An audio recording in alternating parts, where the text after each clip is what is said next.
Welcome to Midlife Moves, where we're figuring out this whole midlife thing one day, one workout, and one what the hell just happened moment at a time. I'm Heather, and if you're navigating career shifts, fitness goals, parenting teenagers, or just wondering when the hell we became the grown-ups, you're in the right place. Let's talk about the real stuff, no filters, just honest conversations and a little bit of chaos. Let's get into it. Hi, welcome back to another episode of Midlife Moves. I'm Heather Francis.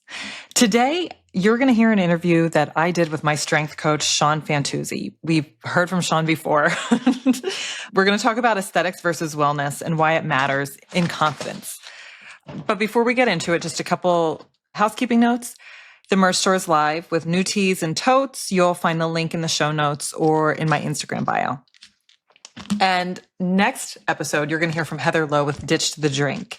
Heather is a sober living coach with a unique approach that isn't a 12-step program. So I'll get more information out to you about her soon too. Again, that's ditchedthedrink.com if you want to explore her prior to the episode coming out.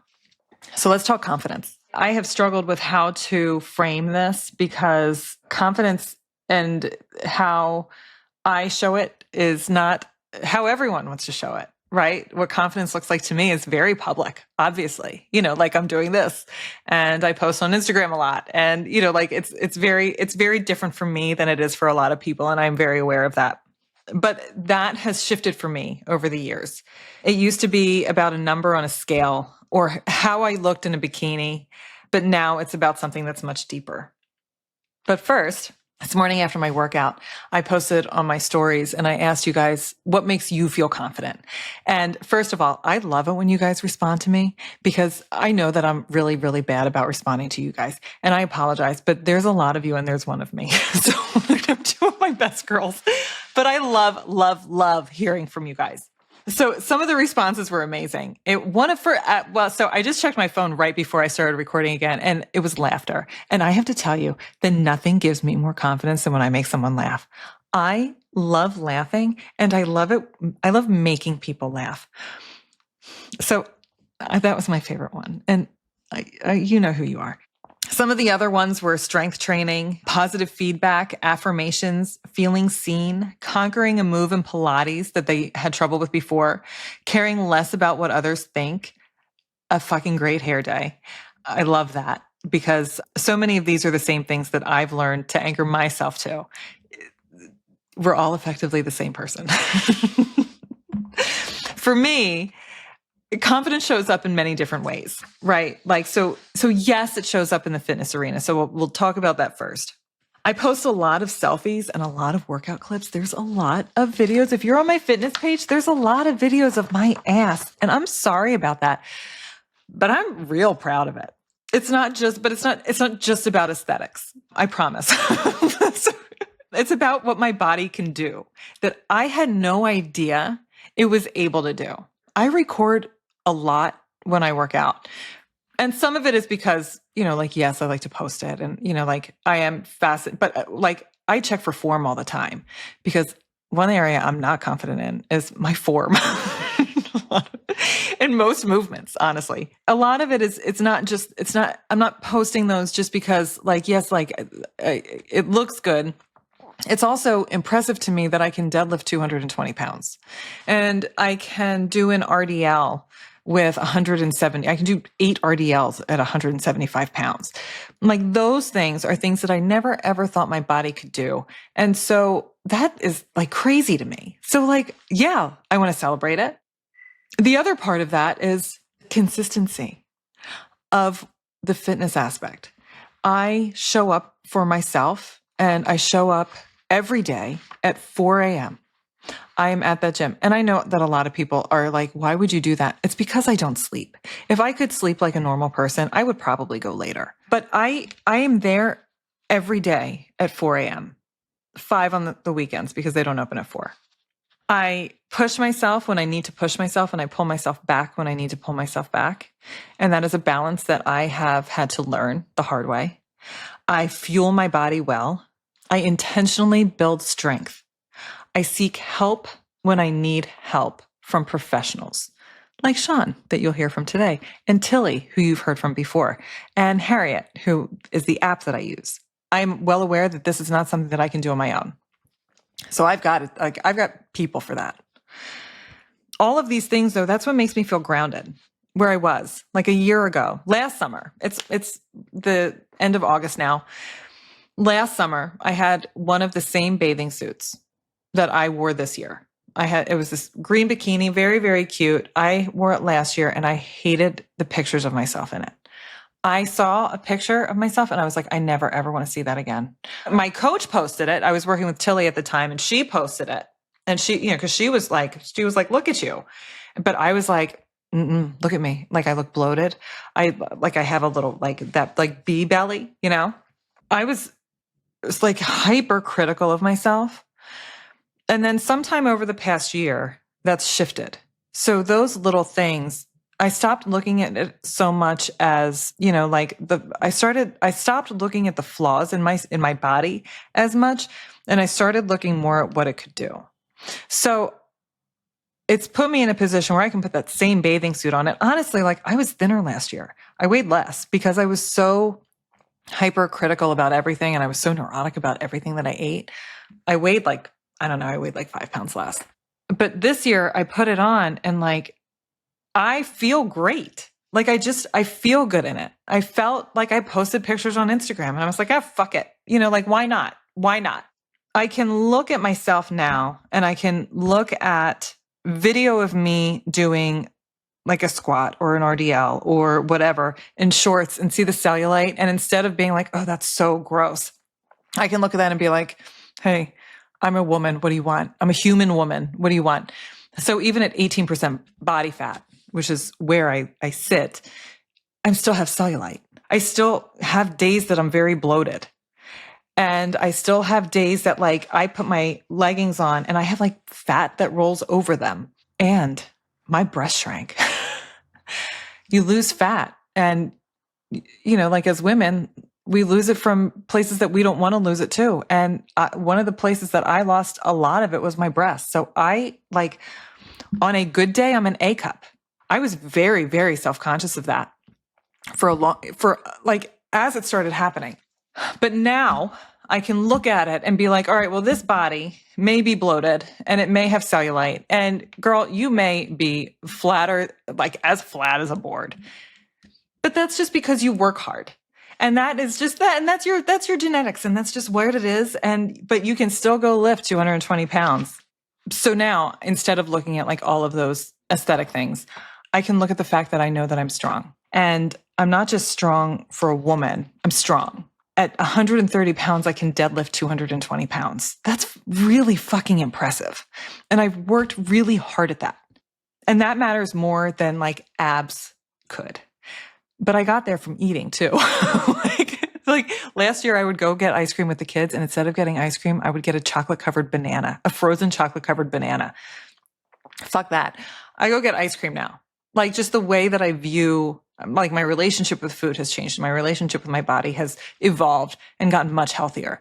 Once I stopped weighing myself daily and stopped obsessing over food and started paying attention to the bigger picture, which was my strength and my energy and my mental health, my confidence finally felt it started to feel real. The confidence also comes from outside my body. It's not just what I'm doing physically. Sharing my story on this podcast gives me confidence, even knowing that not everyone will agree with me. You guys aren't going to agree with everything I say. And there's going to be times that you're going to be like, what the fuck is this bitch? What is she talking about? But the right people will find me and I will find you and we'll figure it all out together. Being a mom gives me confidence. That's probably the one place that I've always felt confident. Not perfect, never perfect. I'm not a perfect mom, but I'm a good mom. And my kids know that they are loved and they are provided for. They are well equipped to go out into the world. And that is because I'm a good mom. And let me tell you, my kids don't give a fuck how much I weigh. They don't care how much I weigh. They don't care how many followers I have. They think that all of this is very cool, but they don't care about it. It could all go away. And they're like, all right, good. Stop taking pictures of everything. Stop it, Mom. They would be fine with it. That's confidence too.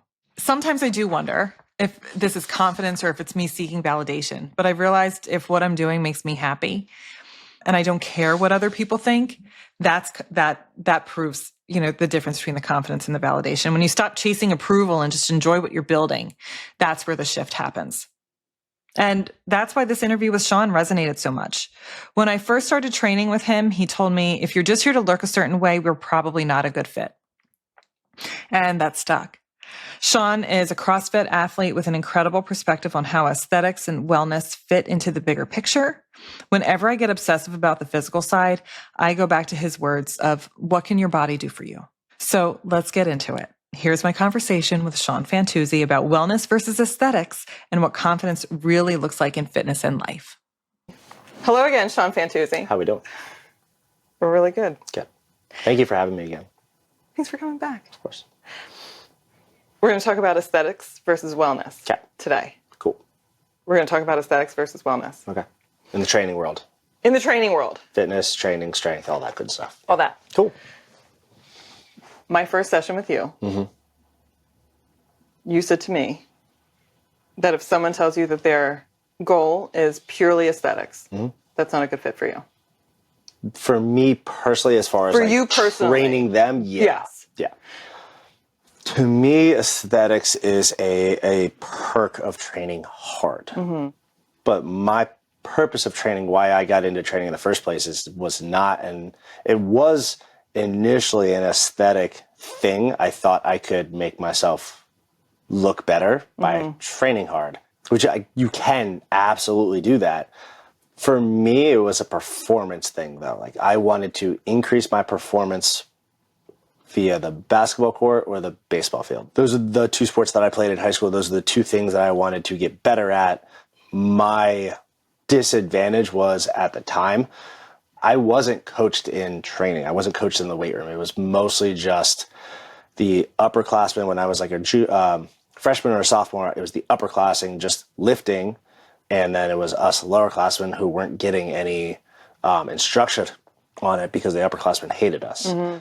I went the route of more so wellness and movement as I entered college. I started reading Men's Health. I started reading what's called T Nation at the time, which was a Bible for me. There was a bunch of people that put on blog posts, videos.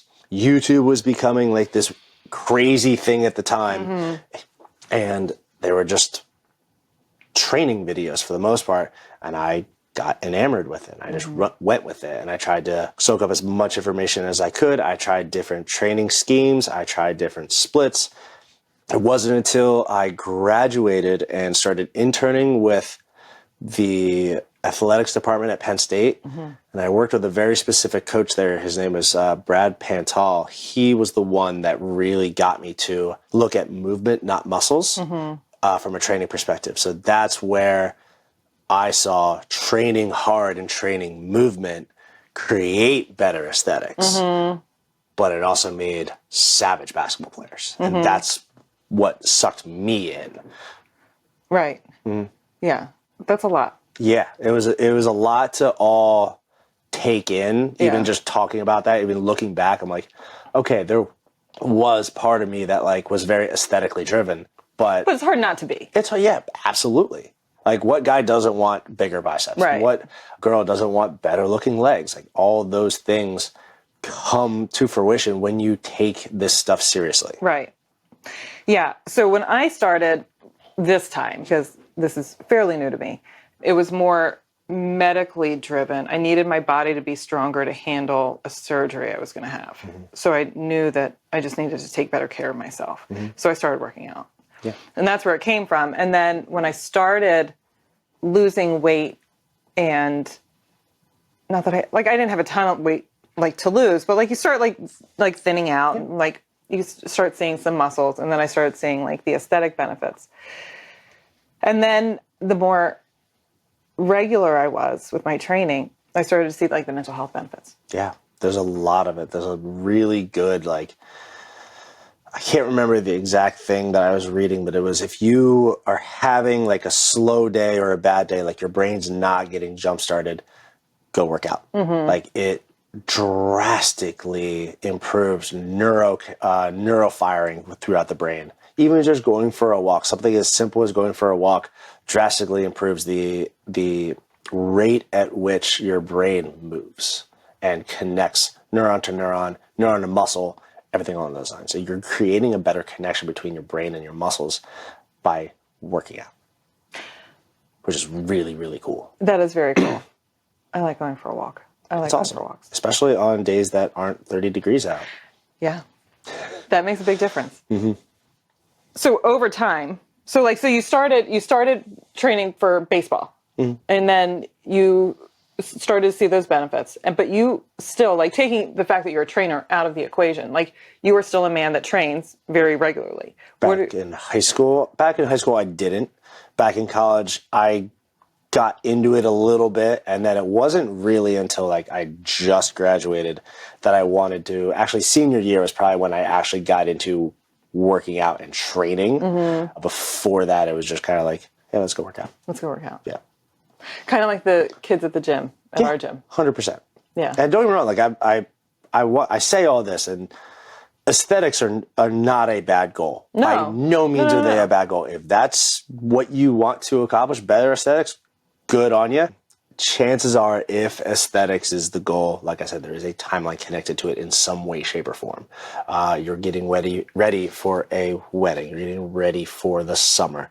You're getting ready for something along those lines. It's something is coming up.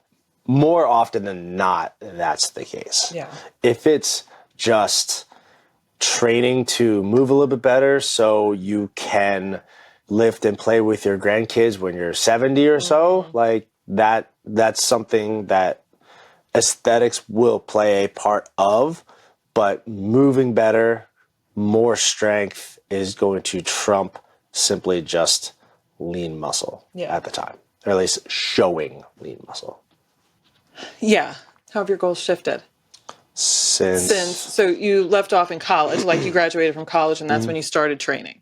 Yes. So your goals now are going to be different than they were when you were in your 20s. Yes, 100%. So how did those goals shift? What does that look like? My goals then were, there was an aesthetic factor, but I was trying to learn as much as I could about the performance side of training as possible, because I wanted to pursue a career in coaching. Mm-hmm. That was my big thing as far as my senior year and on. It was trying to figure out how to squat the heaviest, try to figure out how to deadlift the heaviest, how to sprint the fastest, jump the highest, those types of things. And lean muscle played a huge part. Showing lean muscle didn't really play a huge part. Right. I just knew that to do that, I had to eat really well and train really hard. Those were the two things I needed to do. And I guess for people that do make it part of their life, like the nutrition part is always going to be key. We kind of talked about that before. Yeah, it's going to trump everything you do. It makes a big, makes all the difference. When you simplify nutrition and try to like really, I know chicken broccoli rice sounds like the most boring meal to a lot of people, but you can, if you learn to love it and just play with different flavorings and seasonings of it, you could make that whatever you want. Yeah. You really can. Yeah. And there's a lot of just carbohydrate and protein benefit out of that alone with very limited fat. I eat the same thing almost every day. Same. My breakfast is the exact same thing every day. Yeah, mine is too. Basically 7 years now. Yeah. My breakfast and lunch are the same thing. My snacks are the same thing, except for lately because it's a bunch of birthdays in my house. So I've been eating a lot of cake. Yeah. Which is fine. But then dinner's always like everything is fine in moderation. You know that as well as I do. So like, have your cake. It's kids. It's something to celebrate.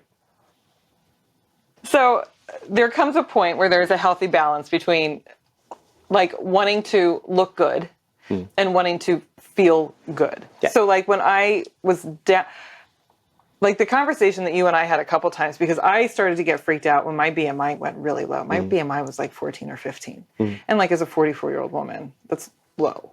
I stopped having my period.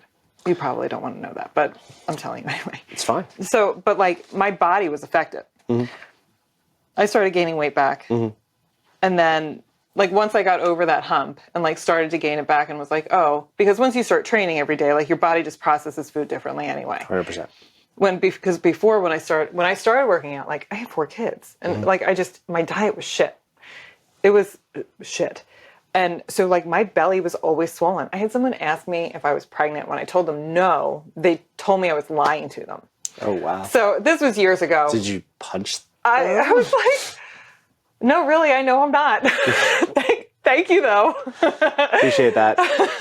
Thanks. So I like gaining weight for me, I was always so scared, like, oh my God, I'm going to look like that again. But in reality, like the way that we train and like the nutrition aspect now, like I can gain weight again. And like, I'm not going to like always look, thin, but I'm not necessarily going to look like that. And realizing that was helpful. Well, you made that switch. You made the switch like you're training really well, you're training hard, but you're providing the correct fueling for the body. The thing that people don't tell a lot of people, when you're making a fire, you have to put fuel on the fire, correct? That sparks the flame. And depending on what you put on the fire, there's a brighter and bigger flame that pops up. When you put good carbohydrates, when you put veggies, when you put lean meats on your fire, your metabolism is moving and can burn fat efficiently. When you put shit on the fire, if there's a little bit of a couple embers that pop up off the fire, like, yay, but you're not doing anything to the fire. You're not fueling that fire. Right. Your metabolism is that fire. You got to put good things onto the fire that helps burn your metabolism, that helps work your metabolism. Yeah. That was one of the, when I first started learning this whole nutrition thing, that was a really good visual for me. So, all right. So you were very instrumental in helping me kind of snap out of my bullshit. Just like even with just the, like, why do you weigh yourself every day? So like when I was still weighing myself every day, I was like, why am I weighing myself every day? And admittedly, Michael would say the same thing. He's like, why are you weighing yourself again? But when it's your spouse saying something, it doesn't count. Doesn't count. So, but I remember having that conversation, and I remember I went away for a weekend or something, and I came home and you're like, well, how was it? I was like, I ate a lot. I just ate the whole time. And you were like, fuck yeah. And you gave me like a big high five. I was like, oh. I started to do that a little bit more, and then I started to see, I'm not going to get that swollen belly again. Like my body is different now. Yep. It works differently, it acts differently, but at the same time, it's still your body. You still should treat it well, but you should also treat it like reward it every now and then. Yeah. Like, have some food. Some food is also better than no food. Yeah. That's should be something everybody pays attention to. Some food is better than no food. Oh, yeah. Well, so like, let's say you're on the road for like 6 hours. Yeah. And the only thing that's in front of you is a McDonald's, and that's it. Get McDonald's. We were just in Michigan, and the 2 travel days. Oh, sorry. Penn State fan. We were in Ann Arbor. Ugh. We were I'm sorry. At the big house, as a matter of fact. I've actually been there too. It's beautiful. It's very cool. It's beautiful. I hate saying it, but it's beautiful. But those travel days, like all we did was eat shit. The lunches weren't too bad because they had food brought in, but then like dinners, it was like groups of people. And where do you go when you're with like groups of people? You go to, like places that can accommodate you, and they're generally not the healthiest. Right. So there was a lot. It was like a solid 5 days of just kind of like greasy food and a lot of wine. Yeah. And not a whole lot of like lean stuff. But it was nice. And I came, but I came home. It was only for like a weekend, right? It was 5 days. Okay. But I came home and I was able to kind of just jump back into like my normal routine. Yeah. That's because it's a habit for you now. It's not like something you do like, oh, you guys want to have like grilled chicken tonight? Like, no, it's just, you guys have grilled chicken. Like, that's a typical meal because it's a habit from all you guys now. So much chicken. Fucking chicken. Chicken, ground beef, and ground turkey are like always in the fridge at home. And rice. Those are like the things. Yeah, so what, like Jay and I were talking a little bit about like comparison and how like men compare themselves to other men as well. Like that comparison is real. Like, and I guess I forget that because women always talk about it. Like, because we're compare, like physically we're, always comparing ourselves to everything. We compare ourselves to, but you guys do it too. Oh, yeah. Do you do it aesthetically? I probably do. I guess I just don't notice myself doing it as often. Yeah. Again, it's more of a performance thing for me because I compete in a sport where you're judged on your fitness, right, not your aesthetic. Yeah. But at the same time, I'm also competing against, right now, at least the people that are in our CrossFit gym, like 25 and 26. So it's hard for me to compete against them. That's the worst. That's really hard, isn't it? Yeah, but because I'm not that far away from it, I could do all that, but I know I'm being realistic now. And I just pay a little bit more attention to my warm-up. I pay a little bit more attention to my cool down, and I could still train really hard. And it's really cool. And I move better than some of the kids that are 24, 25. But yeah, but watching what you do, like you post a lot of your stuff. I try. And what you do is still very impressive. Thank you. Appreciate that. It's fun. It is fun. It is fun to... even as you're advancing in age. Yeah, it is fun to... Thank you. It is fun to do the things like I did a handstand walk or a handstand push-up workout last night. Mm-hmm. And a handstand push-up is something that I've tried to teach a bunch of my clients, mm-hmm. you included. Mm-hmm. It's tough for people to get. And I'm in the gym and I'm rattling off sets of 10. I like the things that I'm able to do so that I can teach those things to people like yourself. Yeah. Like those things are fun to me. Yeah. So. Yeah. I compare myself, when I'm there and there's not like a ton of people there in the morning, but there's enough. And there's always a lot of women in there, especially when I go upstairs. I don't really care what anyone does on like the second floor. But when I go upstairs, like there's always women lifting, and there's always women that are lifting more than me.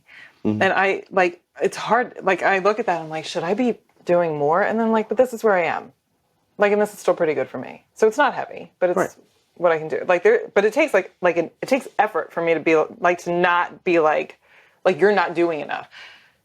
But I think we've talked about, I have perfection issues. Yeah. So that happens in the gym a lot.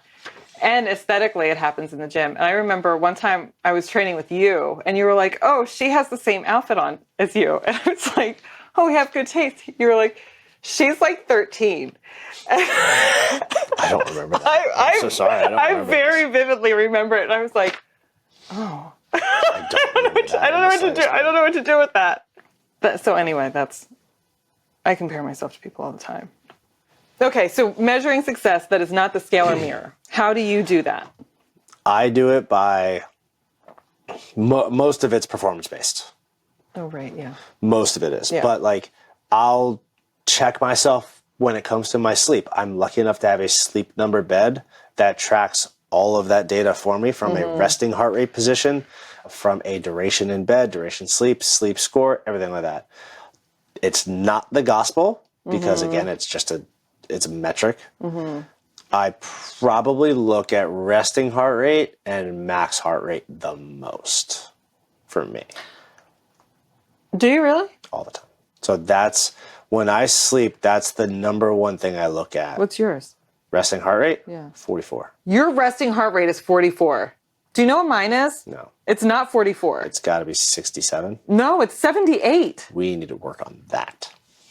I'm always stressed out, though. Boom. I'm always like up here. Stress matters. Stress affects resting heart rate because it's always ticking away at you. I never sleep. I'm looking at this list, and it's talking about your favorite non-aesthetic win. And it gives like a list, like there's like a list, like your strength, your mood, your sleep, your posture. My sleep is always horrible. Why? Huh? Do you know why? I don't. I'm literally asking. Oh, because I'm always stressed. Okay. Because my mind never shuts off. Okay. It's gotten better since I started eating more, since I started eating the calories I was supposed to be eating. Something else I've had people try, and it's relatively effective. It's not like perfect, but it's relatively effective. Don't be a screen the last thing your eyes see before they close. I know that's tough. I know that's next to impossible. Uh-huh. Plug your phone in, put it down, but read a book.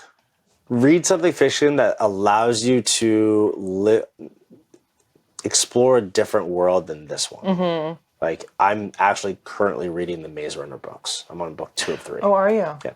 I've never seen the movies. I've heard the books are good. I've heard the movies are good. Can you think of a time that you had a win that was a win to you that may not mean anything to anybody else, but it was very meaningful to you? Performance related? Anything, Fitness related? just fitness related. Like something that like isn't aesthetic or isn't, scale related, or men are wild to me that you guys just don't care about what you look like. I do my hair in the morning. That's about it. Mm-hmm. Once a week, I'll put beard balm in and make my beard smell really good. Mm-hmm. But like that's just to keep it oiled for the most part. The big win was probably when I snatched the weight on the barbell that tore my elbow. But like I think the win came from how quickly I was able to do it. But also how quickly you were able to recover.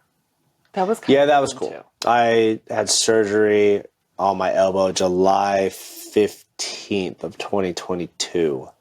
And by the end of September, so half of July, all of August, all September, I was doing ring muscle-ups again. That was fun. What keeps you showing up when things are slow? When you feel slow or stagnant, or like what keeps you showing up? Because I know one day I'm not going to be able to. Mm-hmm. So I might as well do it while I have the opportunity to. Simple.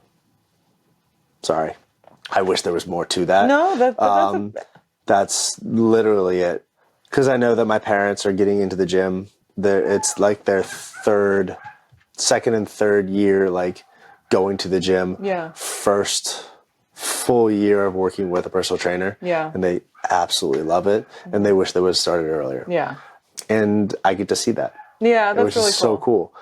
I get to see people work really hard with less. I was like, I've worked so hard for what I've done. Mm-hmm. And I do think what I'm doing and what I've done is really, really cool. Yeah. But that's also why I hired someone to program and coach me. Right. To help me not necessarily just get to a new level, mm-hmm. but I did it so that it would hold me accountable to something new. Mm-hmm. If I were to program for myself, I would change everything. I would get lazy. I would do all that. But like if someone programs for me, mm-hmm. I know they took the time to look at the things I'm good at, look at the things I'm bad at, mm-hmm. strengths, weaknesses, evaluate and see, okay, how can we increase his pacing on his rowing intervals by less than a second? How do we get him that much better? Right. It's like, that's cool. That stuff is cool to me.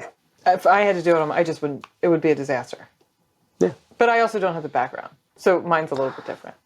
Yeah, I wrote my own program for a very long time, mm-hmm. and then I found myself for a long time. I was really excited to do it, and I would tweak it here and there. I would change it if I was feeling bad.